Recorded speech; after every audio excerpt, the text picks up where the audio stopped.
Hola, buenas tardes a todos. El día de hoy, pues pedimos primero una disculpa por el retraso de nuestra ponencia, la cual estaba programada a las 7 de la noche.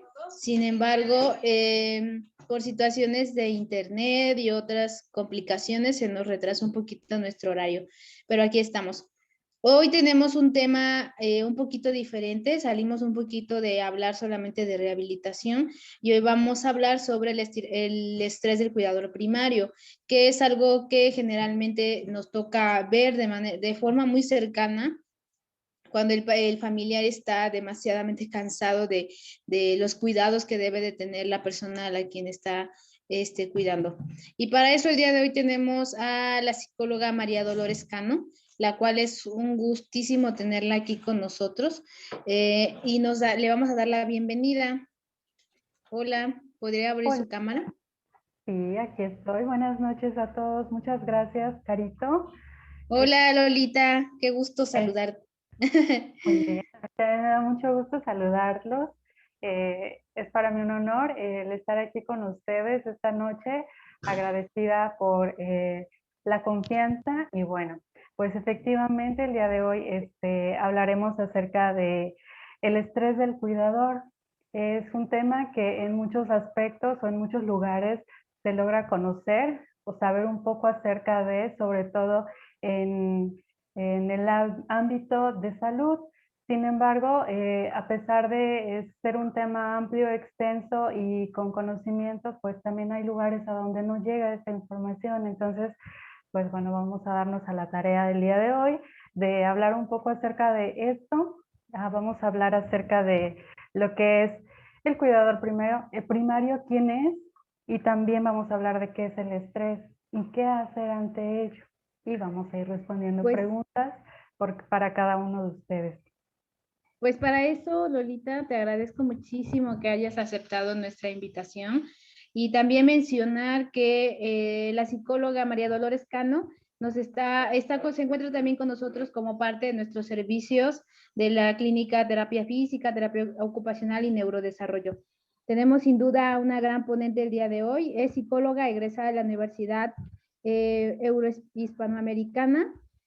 Su servicio social en voluntariados del Estado, trabajos en Secretaría de Salud, programas de cáncer de mama, reeducación para víctimas de violencia, catedrática en la Universidad Eurohispanoamericana, docente en el CAI Conecali, terapia de rehabilitación cognitiva, ofrece terapia particular para niños, adolescentes, familiar, individual, grupal, talleres y diplomados en terapia infantil, terapia cognitiva y conductual. Curso emergente para la Brigada de Atención Psicoemocional y Psicosocial a distancia de la COVID en México. Así es que le damos la bienvenida y vamos a iniciar el día de hoy nuestra plática. Te dejo las cámaras y micrófonos, Lolita, y por aquí nos estamos viendo al final para responder dudas y preguntas, ¿sale? Claro que sí, muchas gracias, Caro, De nuevamente. nada. Ok, bueno, pues me gusta iniciar con una frase y elegí esta justamente para este tema que dice, la fuerza física se mide por lo que podemos llevar, la espiritual por lo que podemos soportar. Es de un autor desconocido y bueno, como ya logró presentarme Caro, soy Dolores Cano, bueno, mi nombre completo es María Dolores Cano Dorantes, pero en breve Dolores Cano, pueden llamarme Lola, Dolores, Lolita o psicóloga. Esas formas me agradan y me hacen sentir cómoda a la hora de interactuar con ustedes. Y bueno, estrés del cuidador primario. Tenemos que empezar por dividir este tema y entender qué lo conforma. Y para ello tenemos primero qué es o quién es el cuidador primario. Y desde la definición que la OMS nos logra permitir, es aquella persona que tiene vínculo familiar con la persona sujeto de cuidado y que brinda cuidados de forma permanente o temporal. Es decir, en casa habrá un enfermo, un paciente, un familiar con algún padecimiento. Entonces, quien está a su alrededor generalmente se elige a alguien para cuidarlo. Y entonces esta persona se convierte en el cuidador primario. ¿Por qué primario? Porque es el que ante la situación lo va a acompañar a las consultas, le va a dar su medicación y va a estar al pendiente, ¿de acuerdo? Y se vuelve primario porque es a quien se recurre, es el que tiene toda la información habida y por saber acerca de lo que está ocurriendo con nuestros pacientes, con nuestro familiar enfermo o con algún padecimiento. Ujú. Entonces, nos dice también que puede ser de forma permanente o temporal. Permanente suele ser para aquellos pacientes que se diagnostican con alguna enfermedad terminal o alguna enfermedad degenerativa o algún padecimiento en salud mental, algún trastorno de personalidad o algún trastorno específico dentro de lo que es la salud mental. Y el temporal quiere decir que puede ser un paciente que cayó, se fracturó y hay que cuidarlo durante el proceso de sanación o de curación. Entonces, ese es un ejemplo. Otro ejemplo es alguien o algún paciente que haya tenido alguna enfermedad, por ejemplo, respiratoria. En este caso, el tema actual, lo que es pandemia, el tema COVID, nos indica que aquí podemos visualizarnos como cuidadores primarios de alguna manera en el ámbito permanente o en el ámbito temporal. Pero también nos sugiere muchas otras situaciones acerca del desconocimiento, porque también nos dice que si estamos cerca de este paciente o de este enfermo, pues nosotros también podemos enfermar. Caso que ha habido en muchos lados del mundo, no solamente en México, en donde toda la familia al final del día termina enfermándose y cuidándose unos a los otros. ¿Ok? Entonces, pues por padecimientos no terminamos, por el aspecto de quién es el cuidador primario, ahí lo tenemos. ¿Quién es? Es la primera persona que se va a acercar a ellos. Y por otro lado, en el estrés del cuidador primario tenemos lo que es el estrés, que el estrés es un conjunto de respuestas, llamémosle fisiológicas, como la taquicardia, sudoración, tensión muscular, emocionales, enojo, ansiedad, tristeza, cognitivas, pensamientos repetitivos, olvidos, y conductuales como la necesidad de huir o ignorar. Esa es la manifestación del estrés de las 4 esferas de la persona. Pero para esto también logramos reconocer que el estrés tiene 2 salidas. La primera salida se le llama eustrés, que es el estrés positivo. ¿Por qué estrés positivo? Porque es el estrés que nos permite día a día concluir nuestro día a día. ¿Cómo es esto?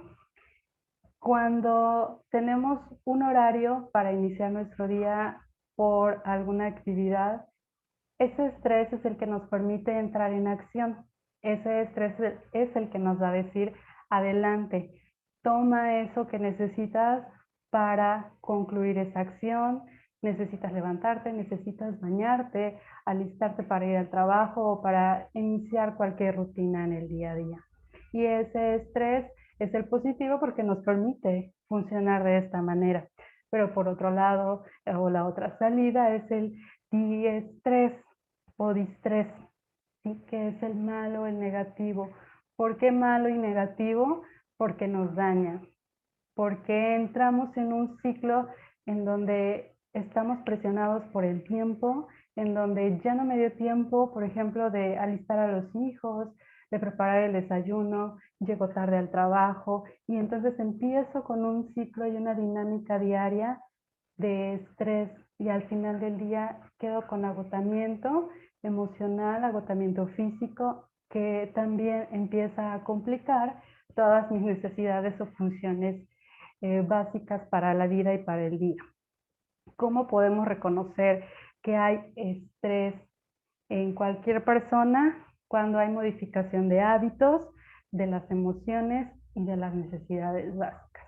Veamos, las necesidades básicas tienen que ver con nuestro sustento, es decir, nuestros alimentos, desayuno, comida y cena, y bueno, sin hablar o profundizar tanto en las colaciones, al menos tener 3 comidas diarias, lo que es mantenernos hidratados, sueño o descanso, cuando se altera la parte de o duermo poco o duermo mucho. La parte sexual también se ve afectada o nos inhibimos o se aumenta, ¿de acuerdo? Entonces, estos se ven alterados en excesos, ¿sí? Como lo manejábamos hace un momento, son dobles salidas o mucho o poco. Y las emociones empezamos a manifestar irritabilidad, aislamiento, llanto, a veces llanto incontrolable, tristeza, descontrol de todas nuestras emociones, los hábitos. En los hábitos, esta es como la parte focal, porque esto nos va a permitir darnos cuenta de que pasamos a segundo plano. Dejamos de ser nosotros para darle la prioridad a nuestro paciente, a nuestro familiar enfermo. Entonces es ahí donde debemos poner especial atención. ¿Ok? ¿Qué pasa con nuestros cuidadores primarios?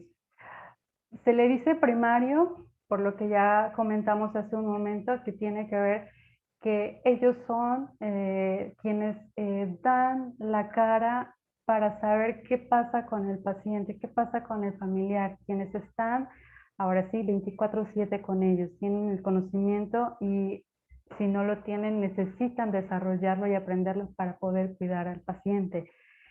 Pero pasamos a segundo plano o se pasa a segundo plano porque entramos a un punto de desconsiderar, ¿sí? Pasamos a un punto de desconectarnos porque primero tiene que comer el paciente, porque primero tiene que tomar sus medicamentos el paciente, porque el paciente primero tiene que dormir y entonces pasa a segundo plano. Y entonces esta desconexión genera estrés. ¿Y cómo lo manifiesta? De las formas anteriores mencionadas.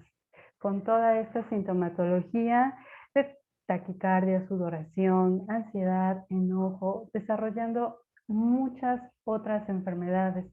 Y también se le conoce al cuidador primario como un paciente potencial, porque todo este descuido que se genera mientras se está cuidando a un paciente o a un enfermo o a un familiar, por no dar etiquetas, genera esto, que no pueda hablar, que no se pueda expresar, que incluso a veces tenga tanta necesidad de quejarse y se queja con la otra persona, pero no es una queja mala vida, sino es una queja porque yo me puse en segundo plano y ya no sé cómo reaccionar ante esto. Eso me genera estrés, por lo cual cuando me quejo con alguien se empieza una bolita de nieve. ¿Ok?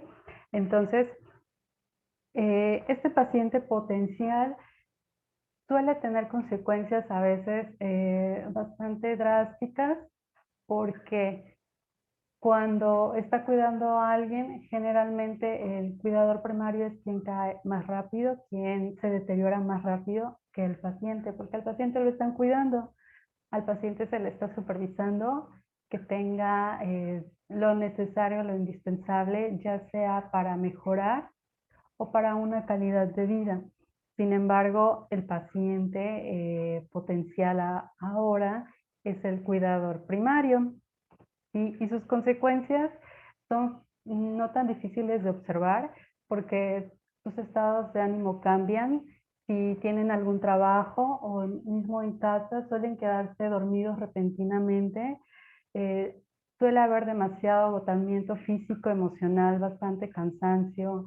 Les preguntan cómo se sienten y las respuestas son simples, son sin profundidad, ya sin tanta explicación como me siento bien o cómo estás bien, ¿no? Y ya no no entran a detalle, ya no son capaces de compartirnos realmente cómo se sienten. También surge esta parte de una tendencia grande a desarrollar algún trastorno mental.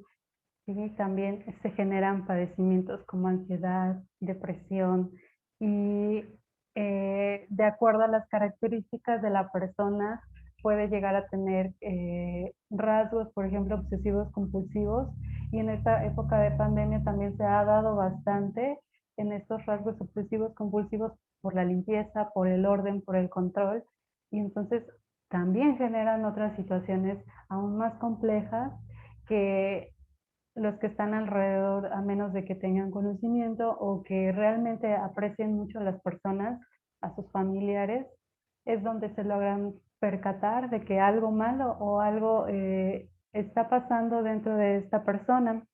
También surge el deterioro cognitivo, porque a raíz del estrés, y si lo podemos manejar así, en nuestro cerebro se activan muchos neurotransmisores, muchas conexiones o malas conexiones que nos hacen deterioro cognitivo. Empezamos a olvidar, de pronto se nos olvidan fechas, días de cumpleaños, nombres, rostros, por este estrés. Enfermedades por no dormir, se generan trastornos del sueño, también se generan problemas cardíacos, por no alimentarse bien, surgen tipos de anemias, anorexias nerviosas, las hay también, e incluso nuestro cuerpo, nuestro rostro se ve deteriorado, se ve cansado, eh, tenemos dificultades para concentrarnos, tenemos dificultades para entablar comunicación, para entablar buenas charlas con los demás, ya no queremos salir a socializar, hay aislamiento constante, irritabilidad, constantemente se está enojado porque se está dejando de hacer lo que nos gustaba hacer y principalmente porque ahora tengo que poner primero al otro y me estoy poniendo a mí en segundo plano. Por eso es importante la prevención. En cualquier enfermedad es importante la prevención. Quizá en muchos lugares no optan o no le apuestan a la prevención debido a que pues es fácil decir, tienes que dejar de comer alimentos procesados, pero pues a mí me gusta, ¿no? Es algo con lo que a mí me gusta y me siento bien. ¿Cómo voy a dejar de comer algo que a mí me gusta? Entonces entramos en conflicto y es mejor manejar una resistencia o una negación a dar ese cambio a los hábitos que permitirme estar sano. Entonces, dentro de nuestra cultura mexicana, eso es lo que nos dicta, ¿no? Que aprender a ser felices y aunque seamos gorditos, rellenitos, pero tenemos que estar felices.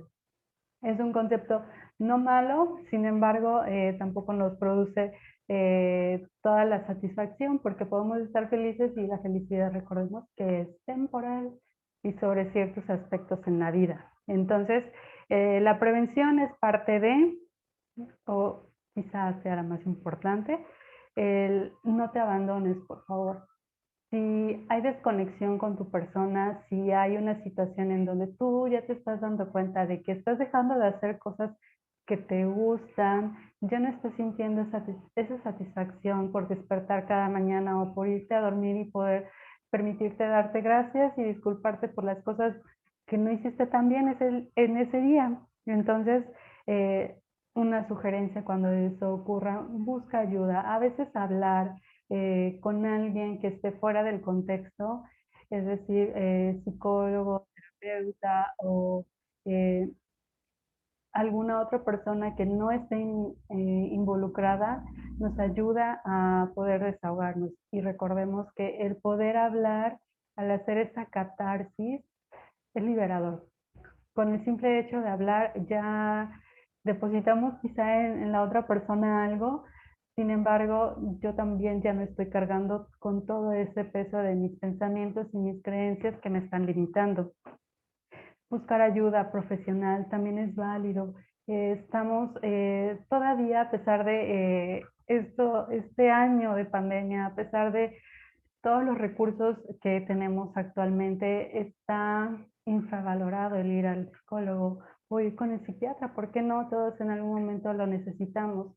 Entonces es importante aprender a pedir ayuda, vernos vulnerables ante ciertas situaciones y principalmente como cuidadores primarios es completamente válido, porque somos personas, somos seres humanos y sentimos, no somos de piedra. Y mientras más nos hacemos los fuertes y creamos una coraza de yo lo puedo todo, el deterioro es más rápido porque estoy negando algo evidente que me está ocurriendo. Ahora, otra recomendación es tomar el sol. Salir a tomar el sol unos minutos también me ayuda a recargar de energía, ¿sí? Mantenernos hidratados, hacer cosas que te gustan. Es cierto que si a las 10 de la mañana tiene que tomar alimentos y su medicamento el paciente, bueno, trato de tener un espacio para hacer algo que a mí me guste. Sí, y cuando digo algo que me guste es reconectar con mis sentidos. A veces no necesito 2, 3 horas para dedicarme tiempo a mí. A veces con el hecho de probar algo que nos guste, poder salir a caminar un momento, extender los brazos, estirar mi cuerpo, quizá con eso a veces es suficiente. Mis sentidos, escuchar una canción. Hay canciones que duran no más de 3 minutos, no más de 5 minutos y quizá eso me alimente demasiado como para sostener mi día a día.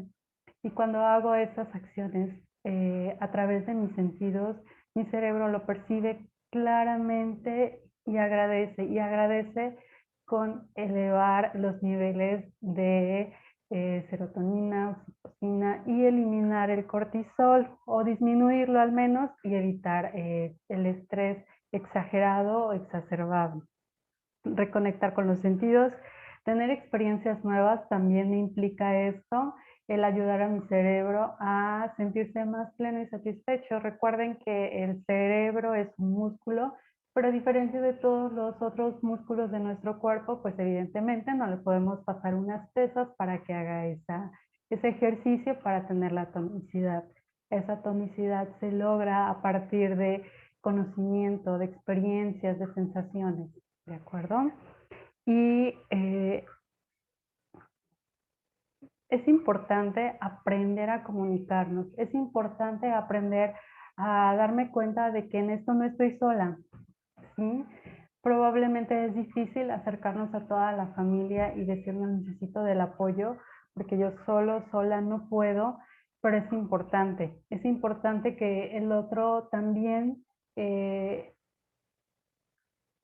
permita el darse la oportunidad de entrarle a esta gran aventura que es cuidar a alguien, ¿sí? Probablemente no quiera, pero probablemente sí acceda cuando soy capaz de comunicar mi necesidad y si no lo acepta, queda en responsabilidad del otro y ya no queda en mi responsabilidad por aprender a hablarlo, a poder decir, ¿sabes qué? Necesito de tu ayuda porque para mí es demasiado. ¿Ok? Entonces, se puede hacer un plan con ellos, se puede jugar a los roles y los roles me refiero al tiempo, roles en tiempo, más que roles familiares, ¿no? En este punto no es válido. Entonces, pues esas son más que nada las recomendaciones. Esto es algo que necesitamos aprender, necesitamos conocer que de esta manera el cuidador primario puede salvarse de ser un nuevo paciente. Y entonces podemos tratar de ir cortando estos ciclos, de ir cortando con estas dinámicas de que se enferma uno, ahora viene el otro, y se va uno y ahora viene el otro. Necesitamos aprender a romper con esas cadenas y aprender a estar sanos por nuestro bienestar. Creo que hasta el momento esa es la información que tengo para ustedes. Y si hay preguntas, empezamos con las respuestas.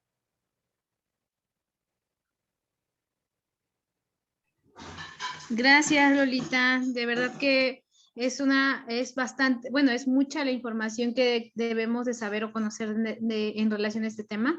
Sin embargo, es algo que pasa muy comúnmente y no es atendido, ¿no? O sea, muchísimas personas que nosotros de manera privada, de manera general, vemos muchos pacientes con esta situación y es como que el segundo término, no hay como gran importancia para esta persona que está junto a la persona que está padeciendo alguna enfermedad. Pero bueno, súper entendible todo lo que nos dijiste y vamos a empezar con la ronda de preguntas, ¿Anne? Adelante. Permíteme, vamos a empezar con la primera, que dice, ¿qué hacer cuando la cuidadora primaria no permite por la irritabilidad que se le ayude o se le apoye? ¿Qué hacer? Ok, debemos entender algo. No necesitamos convencer a nadie, ¿ok? La otra persona tiene un proceso y en este proceso están involucrados muchos factores y principalmente los mecanismos de defensa. Y estos mecanismos de defensa son resistencia, son negación. Entonces, cuando tratamos de convencer de hazlo, necesitas esto, necesitas lo otro, es muy difícil, pero sí podemos acercarnos a sus sentidos. Si conocemos a la persona, podemos empezar, por ejemplo, si le gusta el pastel de chocolate, oh, sorpresa, te traigo un pastel de chocolate, y eso alimenta mucho y eso empieza a desbloquear todas estas ideas y creencias que nos impiden dar esos pasos. Ok, pues en sí apoyar a la persona con lo que sabemos que le guste, ¿no? Para generar estímulos, no sé, agradables, ¿no? Exacto. Ok, la siguiente es, ¿qué se recomienda cuando el cuidador primario ya no puede más? ¿Qué se recomienda? Relevarlo, porque efectivamente está colapsando. A veces en estar tan involucrado en el cuidado le impide darse cuenta de que él también es otro. Entonces, se releva si ya ha caído en cuestiones de ansiedad, depresión, que son bastante graves. Es importante llevarlo a un médico, que el médico valore. En este caso puede ser un médico general, derivará a un neurólogo o psiquiatra que también dará asesoría. Es importante que se le permita esa experiencia.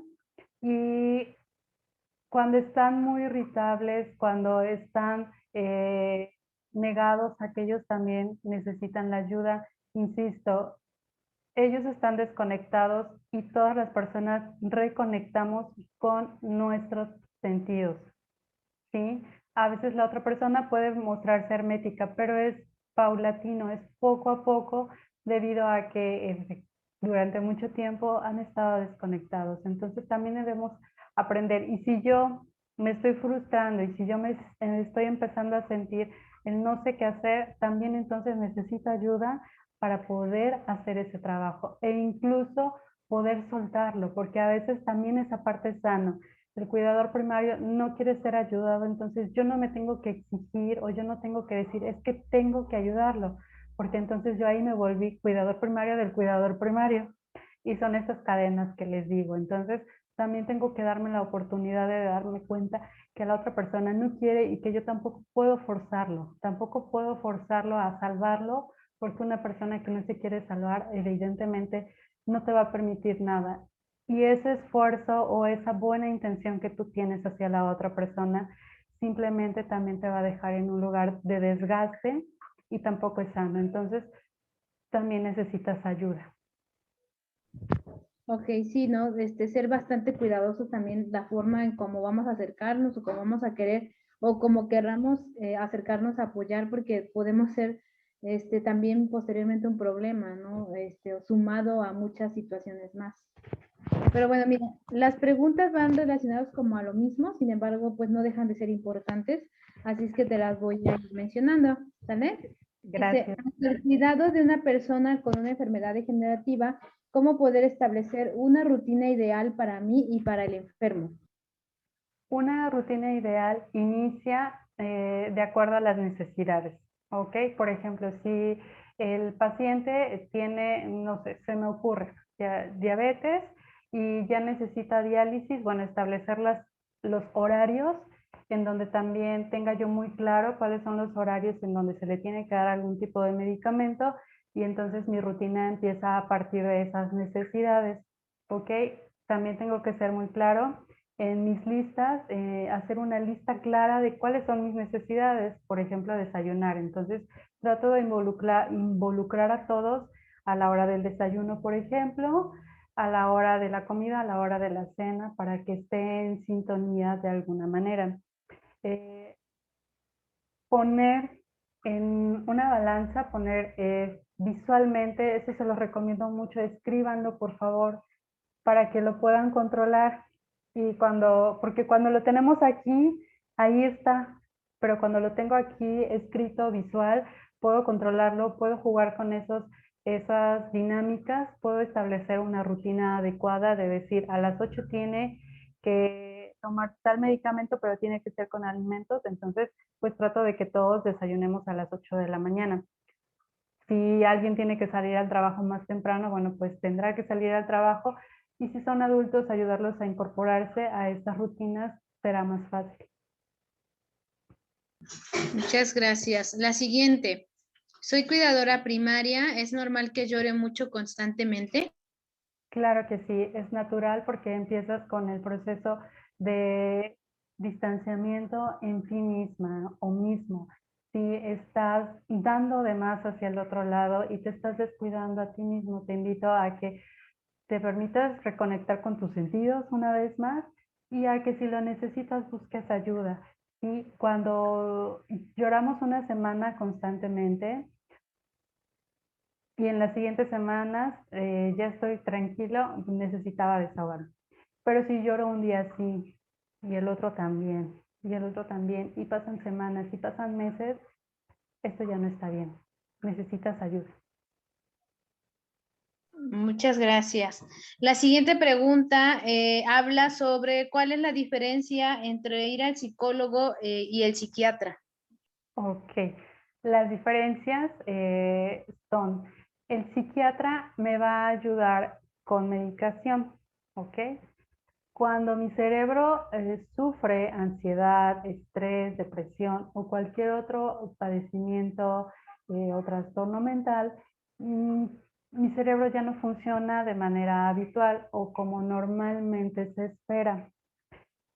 Entonces necesitamos ahora sí, una pastillita para que haga su función en nuestro cerebro. ¿Qué hace el psicólogo? El psicólogo somos como un cantarito al cual nos vienen y nos comparten eso que está ocurriendo en sus vidas y que los está atormentando, los está dañando. Entonces, ayudamos a orientar, ¿ok?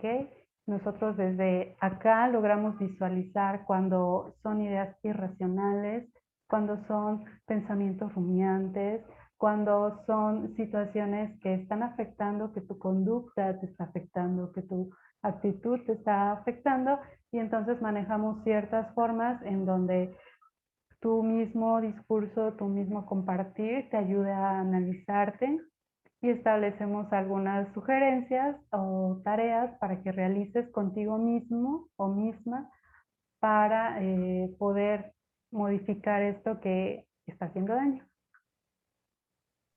Ok. Una ya casi de las últimas dice, ¿qué hacer si existen muchos familiares y solo a mí me delegan la responsabilidad del cuidado?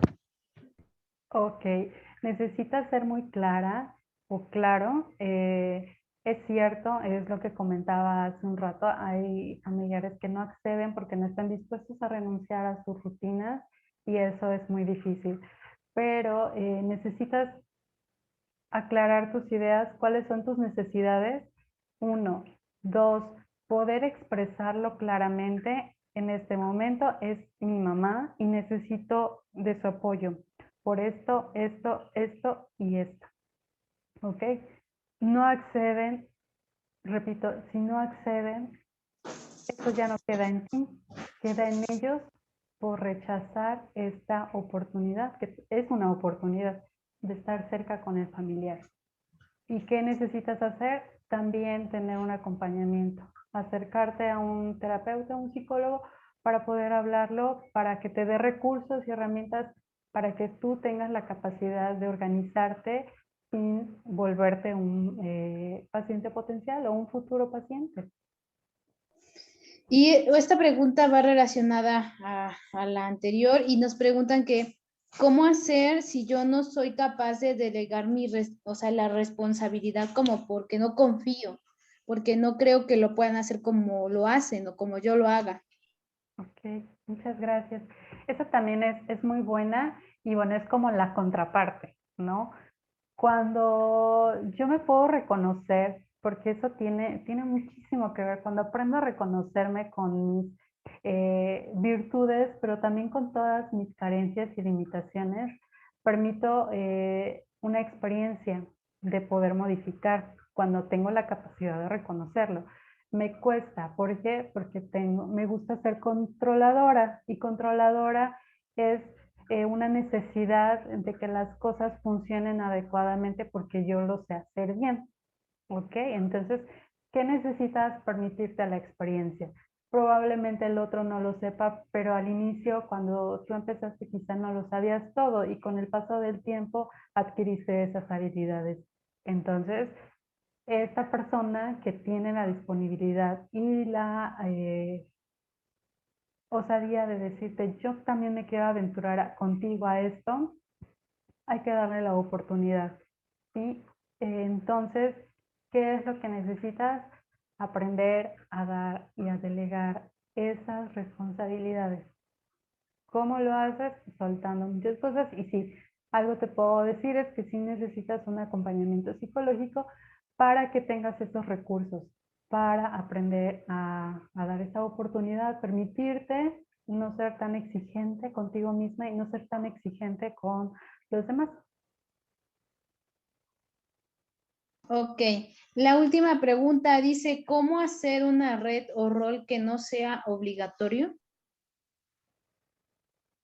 ¿Cómo hacer una red que no sea obligatoria?